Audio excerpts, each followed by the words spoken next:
Hello, everyone, and welcome. Thank you so much for joining Fairgrounds St. Pete Immersive Learning and celebrating all things Florida with our FloridaRAMA book club.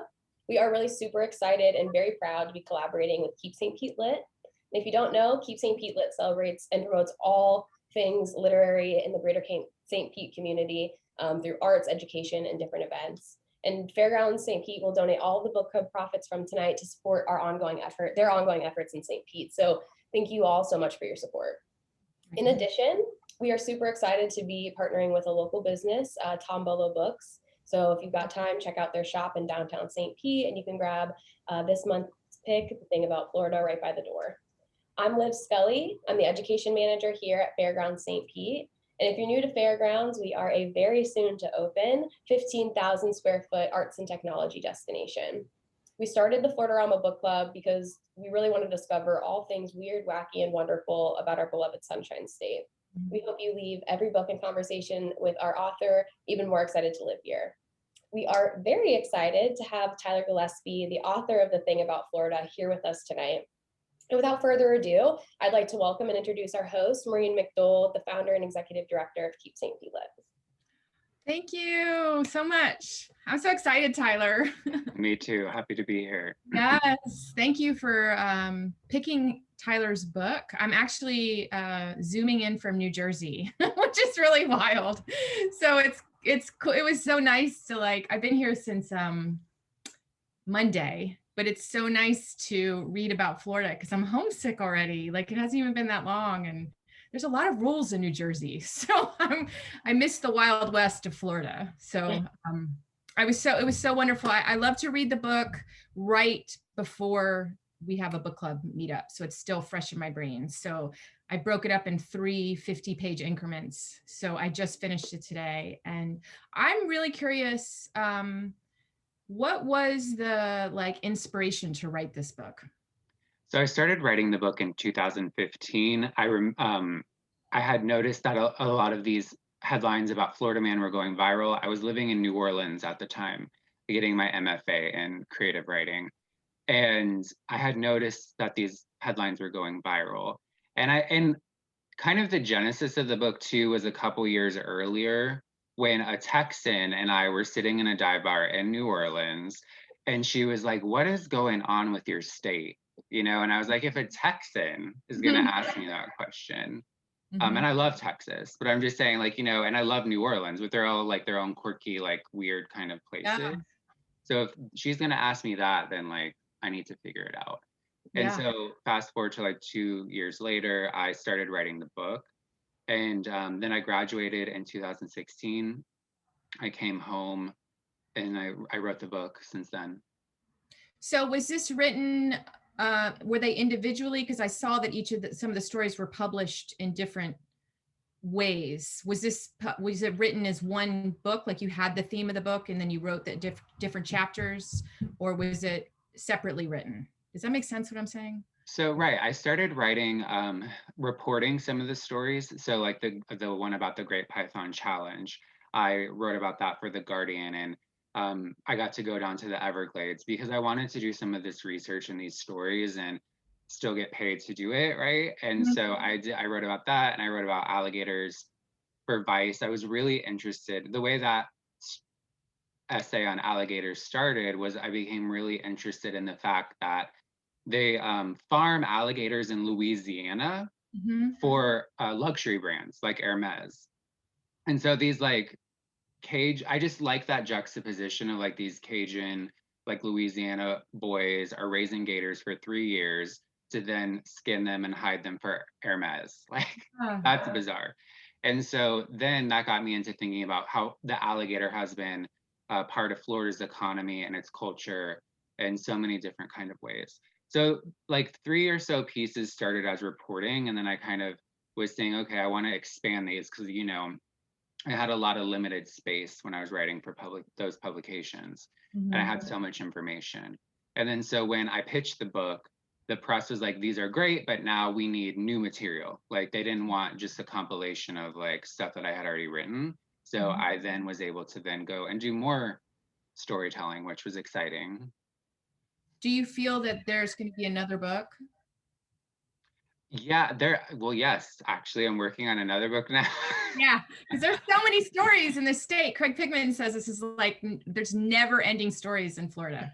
Right. And I think what's so cool is like the juxtaposition Oh of yeah. things in Florida. That's what makes something a story to me.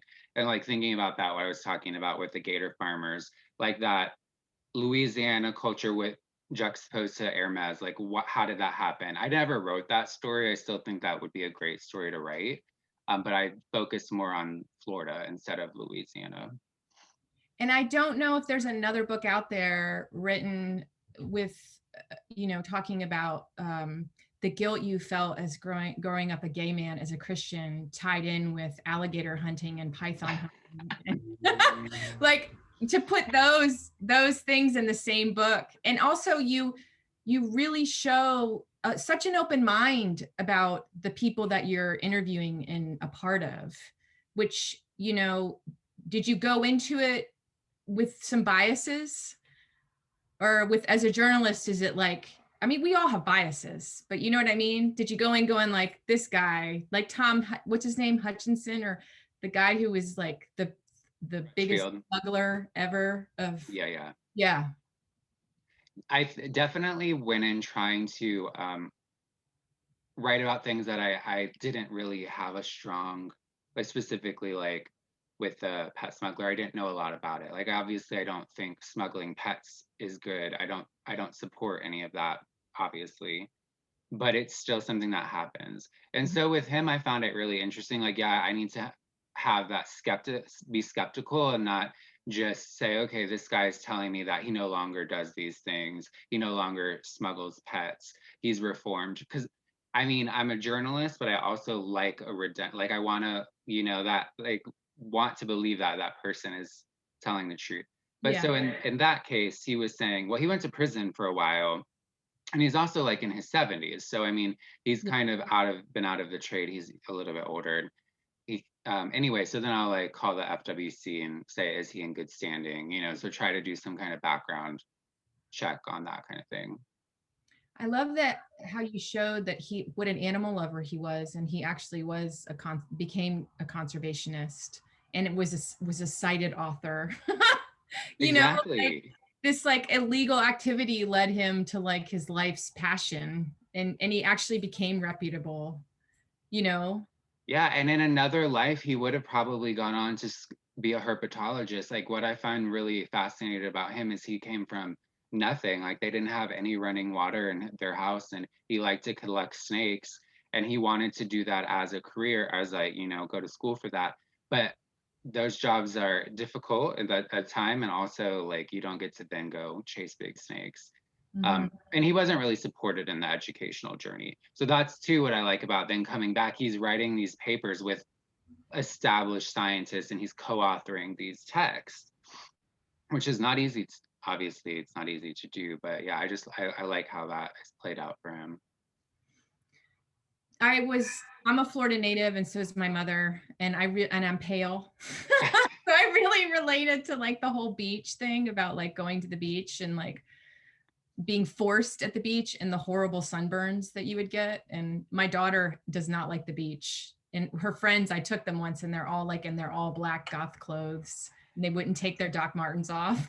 I respect that choice. I know, like that, but you still have such a lovely respect for our state, and it is like this never ending like watering hole of ideas, and it is the Wild West in a lot of ways. So tell us a little bit about so you were a nightclubber, because I want to talk about that a little bit, because I grew up going to clubs in Tampa and Ybor, and it was a first taste of freedom for me, where I felt like I belonged somewhere also.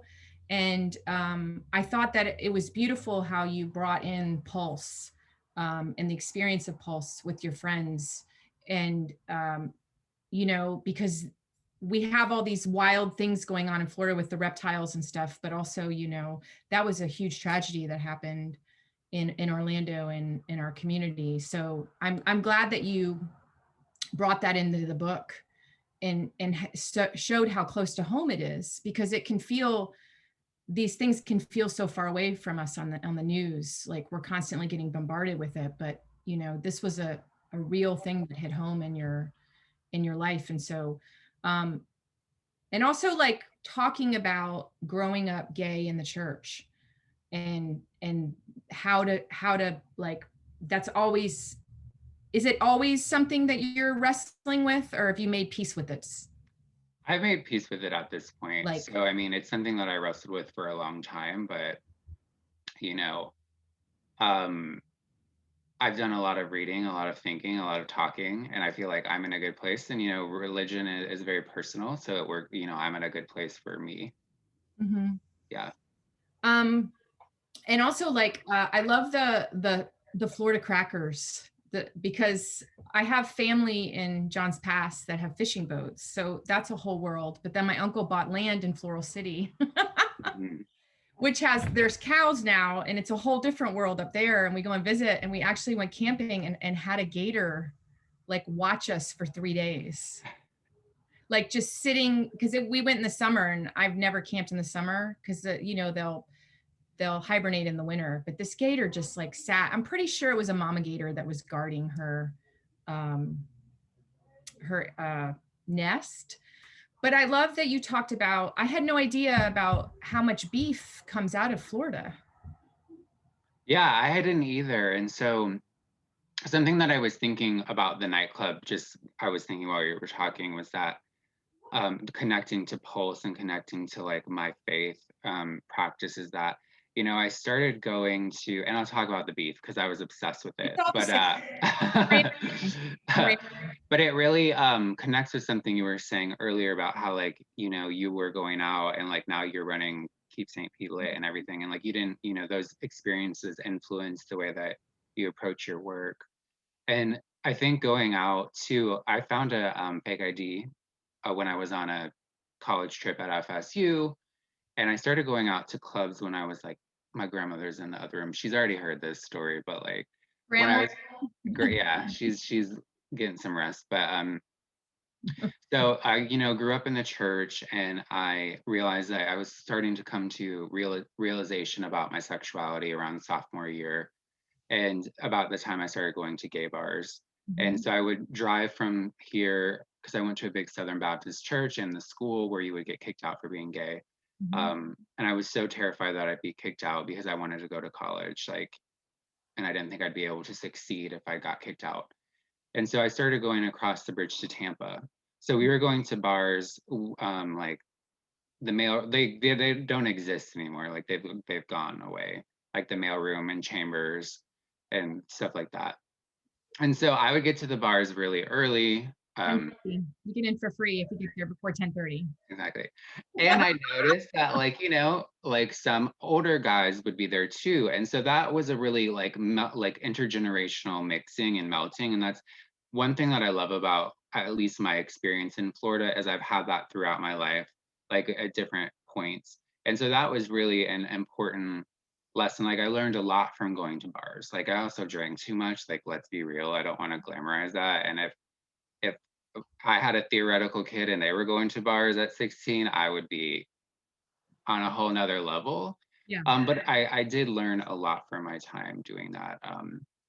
And so that really approach, and then connecting to Pulse. Like when I went to UCF in Orlando, I really was able to go out and have community at Pulse, and other bars and stuff. And then when I moved back home in 2016, I was in May, and then the Pulse shooting happened the next month.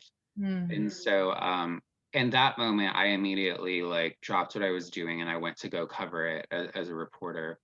And like you talked about, like my experience, but also like my friend was murdered in the shooting. So like all these kind of like interconnected things. And then I stopped writing the book for a while because I got like depressed about what was going on. But I just think it's really interesting. And then like through all of these things, and now I'm living I'm in recovery, I'm living a sober life, but it's just interesting to me how all of those things have influenced like how I approach the book and how I write about things like the Florida crackers, like you were talking about, to connect to that beef. So there were like like they didn't really want to talk to me very much at first, because I think they were thinking that I was writing an expose, like I was from PETA, or Mm. because there is a contentious relationship between agriculture, specifically, like we think about like factory farms when we think about farming. At least I do mostly. But these are, local um, generations of Floridians, like seventh, eighth generation Floridians who have been working the lands. And so they have a different kind of relationship and respect for it. And so I think, and also they're more conservative. They're very, they're cowboys, like they're legitimately. So I don't think they wanted to talk to me for probably good reasons. So I had to like just be patient, kind of earn their trust. Um, and yeah, I found out that cattle was a huge part of like Florida's main contribution to the Civil War. Like that's how far back, that exists. And I just found it fascinating because I was living in Orlando teaching at UCF, and we'd have Disney, and then I would drive to my apartment and there would be cattle right there. Like another juxtaposition about Florida that I just found so rich. Um, and then I love that chapter about the cattle and the cowboys so much.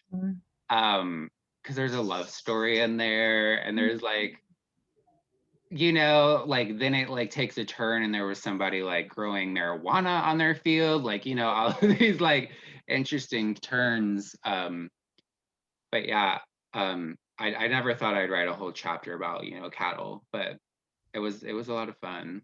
Yeah, that was a place they would stash the square grouper in the, if even if they were smuggling it in from Jamaica, they It would, makes sense. yeah, that's what is it, the Statahatchee 7, that stat they would stash it where, well, that would be closer to the coast, but those kind of places, there's so many parts of the middle of the state that you're just like, I mean, my uncle's farm is an hour and a half out of, it's 40 minutes outside of Barris Avenue where DNA was, where I'd go dancing. So Oh I yeah. know exactly where, and it's crazy. You're in a whole other part of the state. You're in a whole other world there. But what I spent time in North Carolina in Asheville, and I lived outside of Asheville, and I did it Asheville. Salt of the earth people, like your car falls in a ditch in a snowstorm, and they'll pull it out and they'll take you home and they'll give you a pie that they baked, and then they'll check in on you the next day.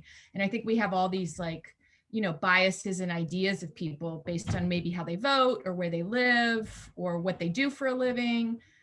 But there's a lot more commonality in us as humans than we tend to realize. And I think your book really brought that out in so many ways. You humanized, I don't know if that's really the right word, so many different types of people that make our state magical. So Mhm. you did a great Thank you. job. And you also brought your voice in so well, like, I'm not going to touch this snake. Like I heard your voice, because I'd already talked to you and I already know you. And I heard your voice throughout, but I also became a fangirl. Like I was like, Thank you. yeah, I was just reading it and I was like, oh my God, I know him. Do you have any questions, Liv? Because you said you had a couple questions. Yeah, yeah, like I had mentioned when we were talking before, I'm actually from Largo, the same place that Tyler's from.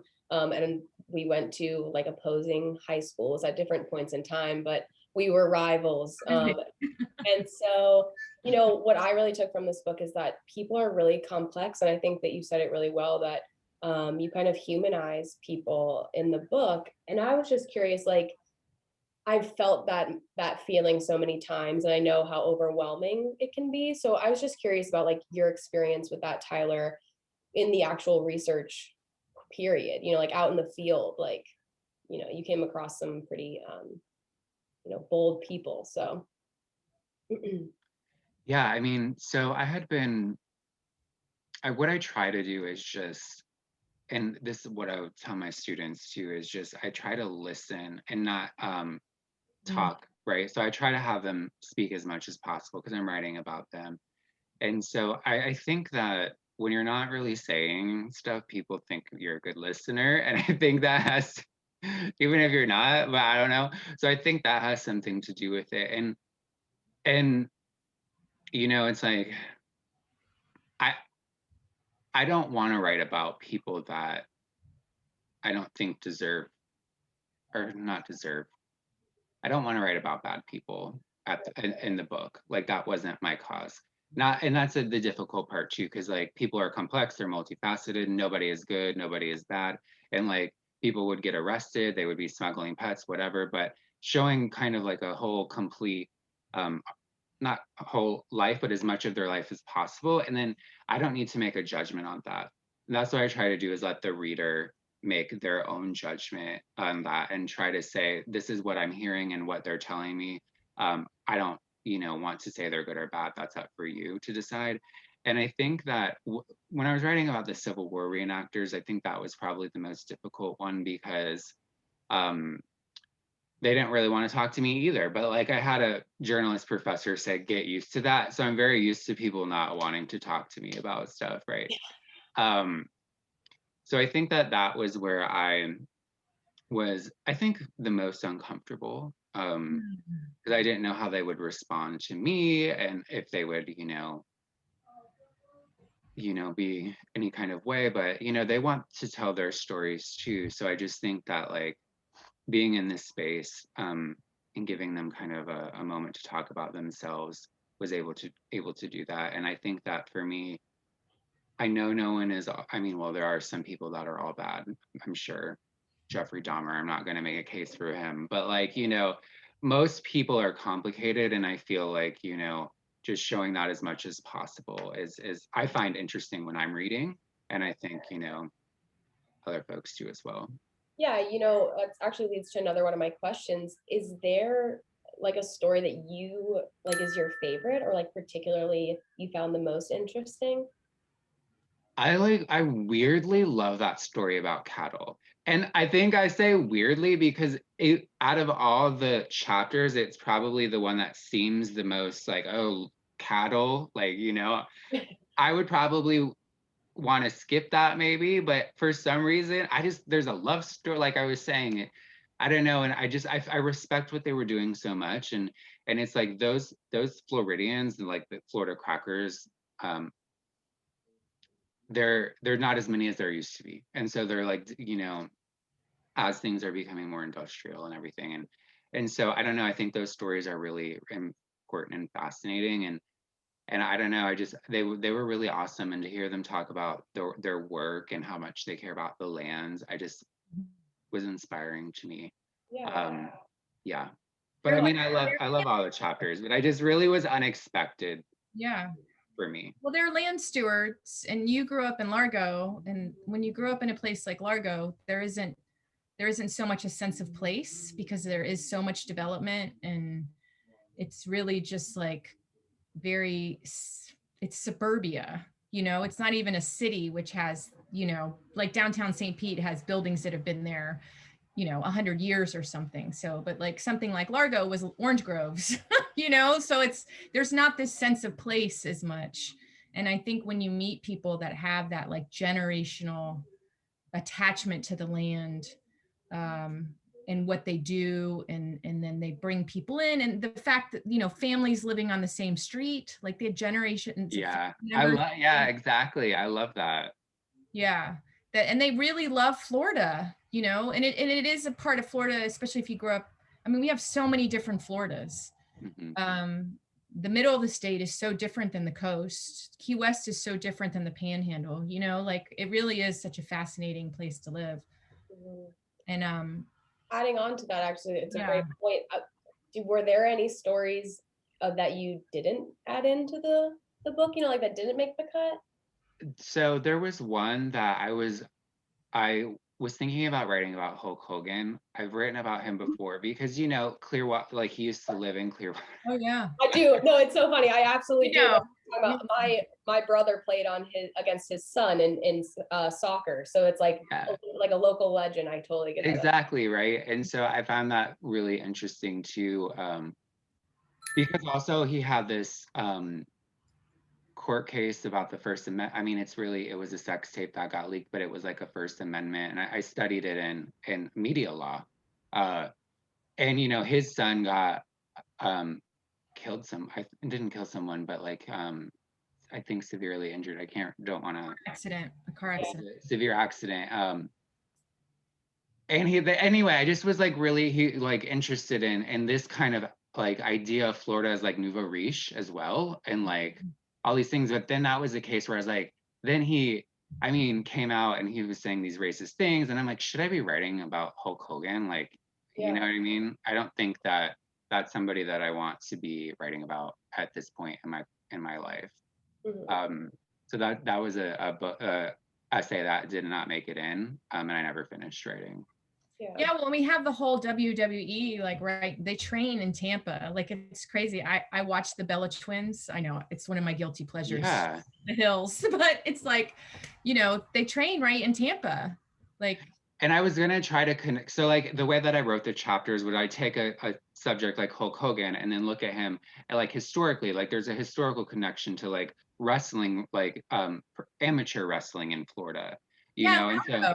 I went to a place in Largo. Like, you can watch them to make the show, and it's insane. You have to go to this, like, it's, I think right. Largo, it's the, oh, you have to go to this. Like, everyone needs to go to this. You go to this like gymnasium. I dated this guy and his family loved wrestling. So I went, and like they're throwing French fries at them, and they try on these different outfits to see which one can get into the show. And like they're yelling at them. They're called marks, the people that yell Wow. at them. Like, it's this whole, oh, I'm not kidding. It's, You should write about that. oh, yeah, go ahead. Sorry.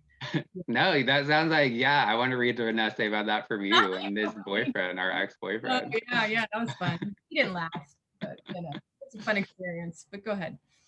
I was just saying, like, exactly what you're saying is how I try to take each chapter and like go through these different like historical, cultural moments. And so I was gonna do like a component of what you were saying to Hulk Hogan, but like I said, after this, I'm like, I don't think I need to give this man Yeah. anything.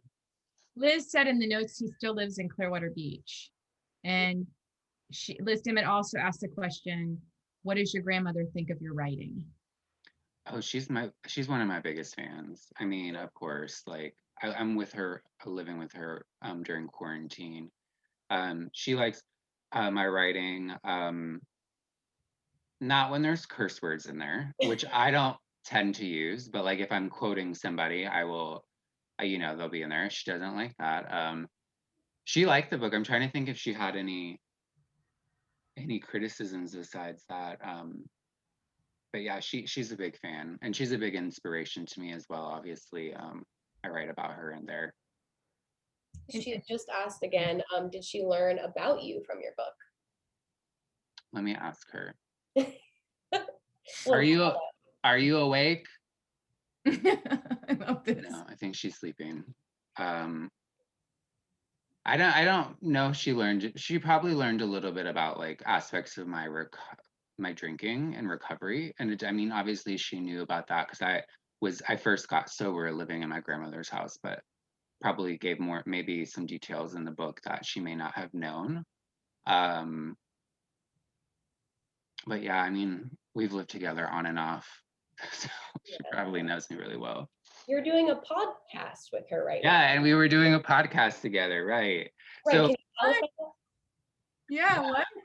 yeah, I can. I'll drop it in the chat too. So I was teaching, and then we went to all virtual, and I moved back home, and we were sitting at the beginning of quarantine, being like, "What are we doing?" And so we started a podcast where we read a bunch of Florida books, like by Craig Pittman, Susanna Daniel, Roy Peter Clark, Sarah Gerard, who's also from Largo, different folks, and then we interviewed them on the podcast. And then we also took different topics, like, and I did a little research, like there's something about greyhounds, because it was like when the greyhound racing was getting phased out, and we were talking about rum runners, all things that kind of connected to the books that we were reading. I would do a little research and kind of put together a little piece. So we would do that, and it was a lot of fun, and we got to talk about books together. She's a huge reader. She reads more than I do. And I'm saying that because she's asleep, but it's true. She's a huge reader. She got me into reading from a young age. And then, so people have asked if we're doing a second season, and I hope that we will in the future, but things right now are not like, we're not in a physical and mental space to be doing that kind of work. Right. Totally. Mary just asked in the chat, how do your other family meal? family members feel about your book? Well, really, only my mom has talked to me about it, and it's so funny because she was like, she's a huge supporter too, and she usually comes to these events. I don't know if she's here, but one of the things that she said to me was like, I shouldn't have forced you to go to the beach all those times. And I was like, well, I was writing about that because I was saying like, this amazing like world-class beach my mom was forcing me to go to, this kind of like making a dramatic reflection about how so many people then like from Connecticut or I don't know, these cold places would have loved to have that.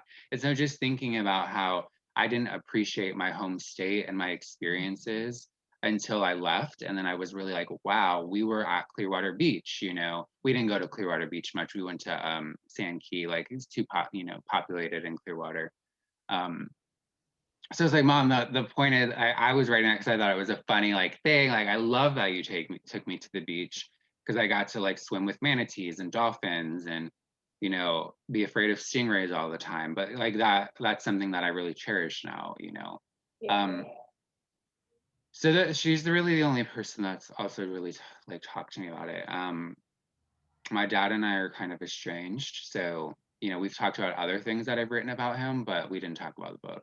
I don't know if he's read it. Yeah. You mentioned just, kind of dealing with these things about being from Florida and like you're going to like Clearwater was like the #1 beach in the world or something, right? Which is just, I kind of had that same thing. Like I hated being from Florida. And then, because there was like all you could do is go to the beach. And then I grew up and realized like all we get to do is go to the beach, like, which is awesome. And now I work for Fairgrounds, which is a Florida centric, immersive art experience. And there's a lot of kind of like this theme of like kind of making peace with your hometown almost. Like I definitely feel that. And so, could you just speak to that a little bit? Like, has this been healing at all for you? I'm sure. Or maybe not. No, it has. I mean, I think that it's something that, because people were talking to me about the book who aren't from Florida, and they're like, were saying how they related to that kind of narrative that you were talking about. Like, you can, and someone that was interviewing me was like, yeah, she lives in Manhattan or whatever. And she was like, my daughters hate living in Manhattan. I'm like, that was my dream, literally, Yeah. So I think that, if people weren't embarrassed from where they were from, and didn't hate where they're from, then I'm sure they're lucky, and that must be an amazing experience for them. But I think more often than not, like people at least have, I mean, there's obviously pride, but still a little bit of like, I wish I would have been from somewhere else to have a different experience.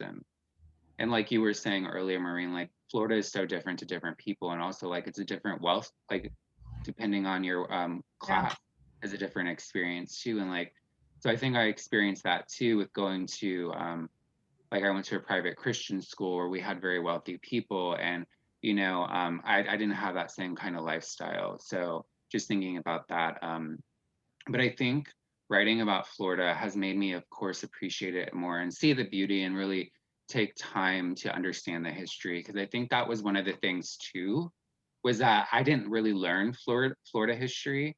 I learned the Fountain of Youth. Yeah. I visited the Fountain of Youth, and whatever, St. Augustine.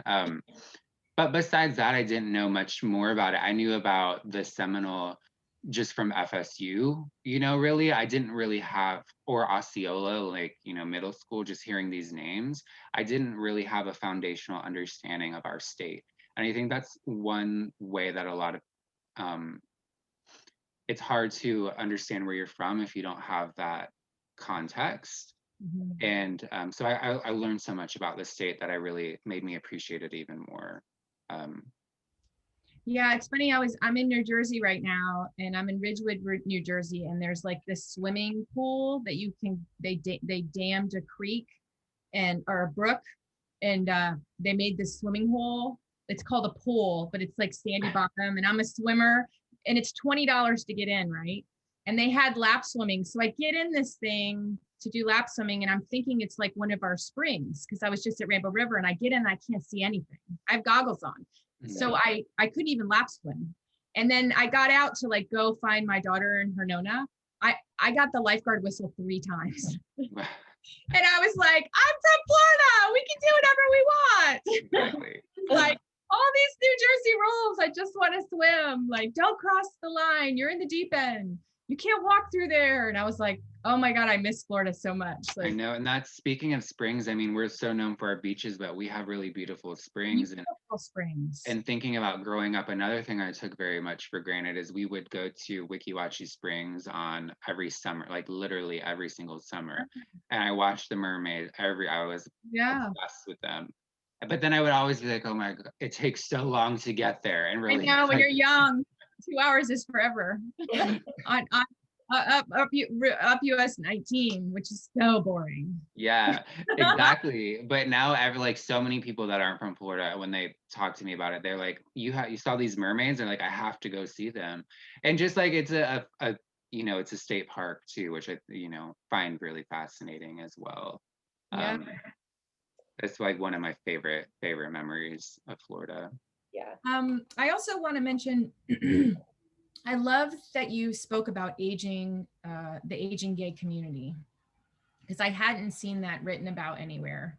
And just the idea of somebody creating a space that they can go and be taken care of, and how they kind of drop through the cracks. What drew you to that? I mean, besides obviously you're a gay man, but what was this something that you were thinking of for yourself, or it was somebody that you knew? And I also love that you really brought in, like, an entire generation was wiped out with AIDS, and in some ways, the collective memory forgets that, because AIDS is more manageable now, and people are not only passed away, but they're older, and people aren't listening to their stories. So what really drew you to that topic? Well, I think that I have always been, I stayed a lot with my grandmother, but also my great grandmother, who lived in a 55 and older mobile home park right across from the shuffleboard court. Yeah. So I've always just grown up with like older people involved in my life, and I like older people and their stories, because I like telling stories. I like hearing stories. And so thinking about, yeah, it definitely has something to do, like, well, what am I going to do in the future? But I've been I had written a story about, in New Orleans, they have gay Mardi Gras, and then they have like gay Mardi Gras because of different reasons. And I was talking to this guy who had lost like 30 to 40 of his friends had died because of AIDS, like in quick succession. And it's like, how does someone process that? How are they still processing that? And so I am obviously interested in, like, Florida as a retirement state, like we're known for that, but like, what about, LGBT folks, or just folks who are non-traditional, like in any kind of way, like that don't have children or a support system? Because a lot of folks, and it kind of connects to the chapter about hurricanes, is folks will move here and then they don't know their neighbors as much as they used to back in the day for whatever reason. And so they don't have those community support to be like, hey, can you drive me here? Can you drive me there? So when I was writing about that, then that got brought up about how, like, yeah, a bunch of people moved to Florida. Specifically, like, this guy I was interviewing was from Boston, because they thought they were going to die. And then some people did die, but then some people didn't die. And then they had no more money, and they were in Florida. This is like, and like when you can move to Florida, like, and so just thinking about that, but, thinking about like folks that don't have children, that don't have partners, who don't have the same like friendships because of the disease. And also just thinking about how people don't have the same money that they used to because of different like economical reasons and governmental. So just thinking about all of these retirees, like, that's what we're marketing. But what about actually like not regular, but like non-wealthy retirees? Like, what happens then, And I find that like really interesting and important, because it's a huge demographic and population. And so folks and thinking about healthcare too, like some folks would be like, they're not out to their physicians because they've faced homophobia, and like, what does that do to somebody? So there's just a lot going on, right? And so the guy who I was talking to, and like you were saying, like people are not talking about that. And that was one time, like an amazing quote. One of my favorites is uses the F word in it, speaking about like how my grandmother doesn't like cussing. But like he's like, we always think we're gonna be young and beautiful forever. And then one day we're effing not. You know what I mean? And it's like by that point, and especially in a gay community where beauty and youth is very as a commodified in a different kind of way, Yeah. or something, a currency. So he was saying not enough people are talking about this, and the people that need to be talking about it are people with a lot of money, like Yeah. because I can care about it and want to write about it, but I can't have the infrastructure that's going to be needed to like do these things. So I'm hoping that I can help add to that conversation a little bit. I love you mentioned Nadine Smith too, because we actually, with the Fairgrounds and the factory where our Keep St. People offices, we had a grand opening in December, and we had an event called Drunken Shakespeare, where some people got a little too drunk. I thought the shots were not real. They actually were. And the four people that were on stage performing didn't get off in time for Nadine Smith, who was going to perform a piece from, I believe it was Taming of the Shrew. She had a full cape on, and she lives in St. Pete, and you see her around and like in coffee shops. And I mean, I knew about Equality Florida, but I love that you gave like this whole like synopsis of how she just started this. And she's so, I mean, I just like sent her a Facebook message and was like, do you want to do Drunken Shakespeare at the factory? She's like, I'm totally down. I love that. Yeah. Shakespeare. She didn't have to rehearse. She knew it. She's so smart. Yeah. I mean, Nadine Smith is like literally iconic. Oh. And she's someone that, I mean, to me, and I think to a lot of Floridians, but she's someone I had always heard of. Like when I was at UCF, a lot of my friends were getting into activism. I got more into the writing about their activism kind of thing, but Nadine Smith had been this name that circulated, like this legendary person. Yeah. And that was so interesting too, because that connects to like her work in Equality Florida about Florida's politics and how it's been more conservative. Yeah. And so that how like kind of aligns us with Southern political like ideologies and things like that. So yeah, she's amazing. And I mean, it makes sense. She's a public speaker, so I bet her performance was fantastic. But she didn't get to go on because I got drunk. Oh, but she was so lovely about it. She was just like, it's cool, like whatever. She stayed for the music and her cape. But I love that you talked about your friend who lost his best friend. And Brad, who was it? What was his name? The friend that he worked for her. He became Brandon Wolf. Brandon, he used his grief and fear and anger and became an activist. That was a beautiful transformational experience. I mean, not that anyone would want to ever go through that, but because we hear about these like tragedies that happen, and then we'll do, because we just had the 5-year anniversary this summer.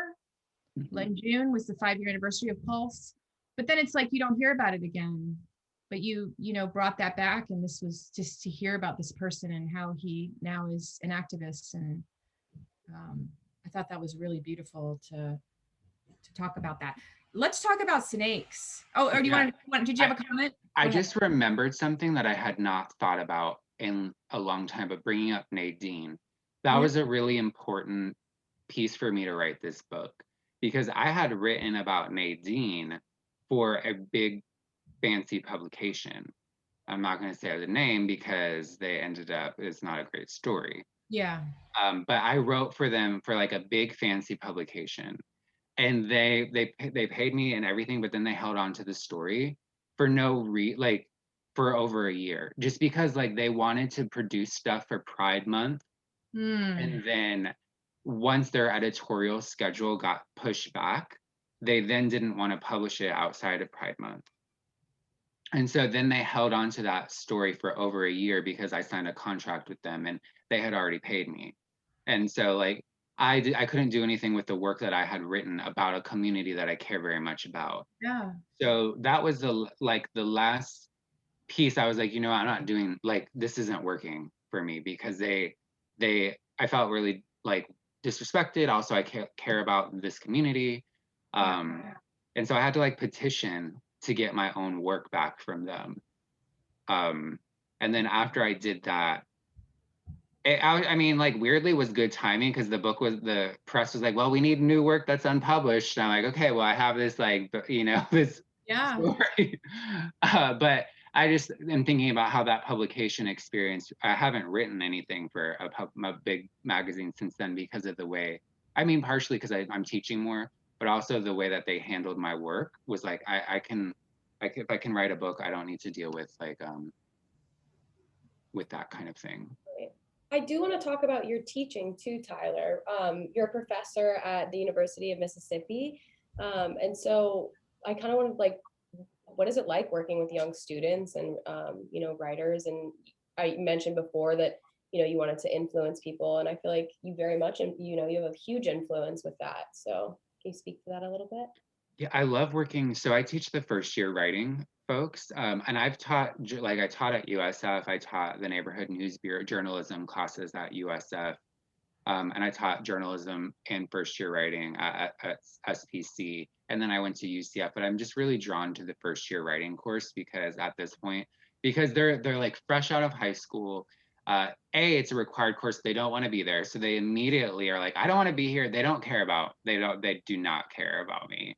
And I like that because, well, for two reasons. A lot of folks have trauma connected to their writing experience. They've had people tell them they're bad writers, and I know that writing has gotten me through a lot of hard times. So I try to just have empathy and be like, you don't really hate me, you don't know me, you don't hate writing. And if I can try to work with you and get you to like it a little bit more, or like at least be like, I'm not, because I'll do a little survey, and like 70% of my students are like, I don't like writing, I'm not a writer. Mhm. So I like that challenge. But then I also like the challenge that I have to re-articulate my ideas about writing. Because when I'm teaching upper level students, they like kind of they don't take me at my word, but they're like, oh, you have this background. And so they respect that background a little bit more. Whereas these other students, they're like, don't, whatever, like, what, you know. So I have to re-articulate why I'm saying and why things that I believe about writing. Mhm. Because if someone pushes back, you know what I mean? You have to be like, okay, well, these are the reasons why. Mhm. And so I do think it's a really important civic space too, because a lot of, it's funny that you asked that question, because I'm in a PhD program right now, and I'm studying for my big comprehensive exam, which is about the theory and history of writing in the United States. So I have a really long answer, but my short answer is that this could be their only writing course throughout their whole college time. So I find it's very important to me. And you know, the students are great and often very, you know, they want to learn. And it was really interesting too, because, you know, I teach now at the University of Mississippi, which most people know as Ole Miss. It has a very long history. It's like one of the oldest universities in the South. And what does that bring about? What kind of issues does that bring about? What does that make me think about the campus and stuff like that? So we have a lot of interesting conversations. But to kind of also connect that to what not Nadine, Maureen, thinking about Nadine, talking about snakes, is I also try to bring in my own research. I don't like assign my own work or anything like that, though I think that that's fine if people do that. I do talk about my research process and things that I published and how hard it is to write, because people think like you either got it or you don't. But, you know, I've been writing for, you know, decades now, and it's still hard, and the professional writers that I know who are more successful than me still find it painful. Like, it's a glorious pain and it's a euphoric thing, but it's difficult. So I bring in my own research, and they love talking to them about snakes. And there's one thing Yeah. that I got from that I wrote in the book, is because one time like years ago, while I was doing this research about snakes, I was telling them, like, don't ever Google snakes mating. Yeah. don't watch videos, because I did that because I was like writing about how these snakes populated the Everglades, so I kind of had to do that. Anyway, I didn't have to, but like to get the. So I tell them like, don't ever do that. So of course, what's the first thing they do? They Yeah. do that. But that's part of my research. And then like I just remember then at one point a student like at the end of the semester wrote a poem about that or something, like, just like what students will really remember. Yeah. But it's connected to research, can be exciting and can be interesting and doesn't have to be boring. And they tend to those are the moments they tend to like connect with the most, because I can talk about my process, but then connect it to how that connects to what they're doing in the class. Mhm. Well, I love your book cover. And I love that Thank it's you. tactile too. Like Yes. it feels like I love snake, that it's pink and pink, all of it. It's so and I mean, another thing about teaching these students that don't like you, that would prepare you for being a journalist. Yeah, exactly. I've been a journalist, so used to people not liking me. It does not faze me. Yeah, it's good practice. Like, how do I win these students over with their cell phones in Old Miss of all the places? Like, what good practice, like to put you in like the southern state. The deep South, honey. Yeah, in the South as a gay man, right? A pale Florida. Yeah. So many things, right? And that like, I mean, the students have had such a good experience, but like not to get too deep into it, but like some have never had an openly gay professor or Yeah. teacher. Some of them have never had a teacher of color as well. Yeah. Like, so, and I've had somebody in like evaluations be like, I've never had a gay teacher. And they'd be like, I didn't know if he was gay and I wanted to ask him, but like I didn't need to ask him, because I'm pretty much like I have Rihanna on my syllabus, and my students like Google me and they read my poems, which I'm always like, which poems are you reading? Because like some of them are either about alligators or they're very gay, so like sometimes both of those things. But I don't know. I love working with those students, and I've loved working with all students, like at SPC, fantastic, fabulous students. I really love them. UCF, everywhere I've taught has been really great students. Well, I think this book is a really good like gateway. Is that my phone? I'm sorry. No problem. Her light that she was using. My light. I'm so this is my travel way. This is such a good book though for kids that are anyone that's starting out with writing, to kind of see like you wanted to learn more about pythons, so you like, and you brought your best friend from high school, Jessica, and then that I will never get the visual of the snake urine spraying all over her like that. But you really wrote about like your curiosity. This whole book is like your curiosity of Florida, and that you're, as a writer, that's all it is. Like, you're really just like, what am I interested in? And then like, let me stick my head in and look around and see what there is to see. Mm-hmm. And you brought your very unique perspective of being a Floridian into this book. And thank you for that. Because, you educated me in so many ways, not only about my state, but also about your experience, and also knowing you more and deeper. So bravo, right? Thank you so much. I appreciate that. Yeah, I'm a fangirl now. Yeah. Well, I feel like that's like a really great way to kind of wrap up. This was a really incredible conversation. Thank you everyone so much for joining us and celebrating all things Florida with FloridaRAMA Book Club. Yeah. And Tyler, where can we stay up to date with you? Tell us what you got going on next. So I'm currently writing I'm in the middle of writing another book that has about more focus on LGBTQ Florida. So I'm in the point where I'm doing research, and I tell if anybody wants to reach out to me, my email is all over the place, very easy to find. So reach out to me whenever. You can basically just find me on my website, tylermtg.com, or Twitter, which is at tylermtg. So those are my places. Cool. I'm tagging all those in the chat as well. Oh yes, thank you. Yeah. You can keep up with Keep St. Pete Lit if you go check out their website, keepstpetelit.org. Thank you so much, Maureen. And Tyler, you have an event with Tombolo coming up, right? I do. So on August, 25th, Kristen Arnett has a new book out called With Teeth, and she is going to be at Tombolo. They're doing like an outdoor event. It's one of their first kind of like big in-person kind of things. And I'm going to be interviewing her about the book and just kind of chatting about Florida with her. Very Cool. cool. And And I think that's Maureen, at 6:30 on August 25th. awesome. Maureen, do you have any up to date, anything coming up? Yeah, we have writing classes, and then we have our writer in residence, which was postponed. Jessica Maida, she's a Cherokee poet. She's coming. It was postponed from 2020. She's doing a reading at Tombolo at on August 12th. And then we're partnering. There's another a writer that's has a book in verse for young people that we're partnering at Tombolo with. And we have book clubs with the Studio 620. This is coming up on August 4th. We're reading The Personal Librarian, and it's about Bella DaCosta Green, and she was hired by JP Morgan to curate his collection of manuscripts. I'm actually going to the Piermont Morgan Library on Monday in Manhattan, which is where the book is set. And it's actually, I guess, a New York Times bestseller right now. It came out, but it's a really interesting book because she could pass for white, and her mother told her and her siblings to do that to get ahead. So it's an interesting story about the challenges with race, and how we don't necessarily create space for people, as you mentioned, about gay men hiding their gay people hiding in their medical records because of biases and all those things. So yes, so there you go. Keep saying people on board.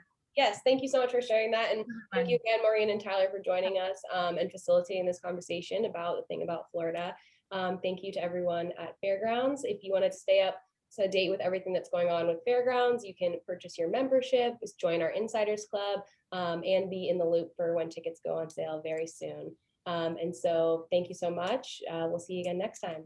Yay. Thank you. This was so much fun. Thank you guys so much. Okay. I can't wait to come to the space when it opens. Oh, yes. Yeah. You mentioned Wiki Watchy too, which is one of a big inspiration over here. So I can't give too many secrets, but we're really looking forward to seeing everyone in the space super soon. And like I said, that's fairgrounds.art to stay up to date and purchase your memberships today. So thank you, Tyler.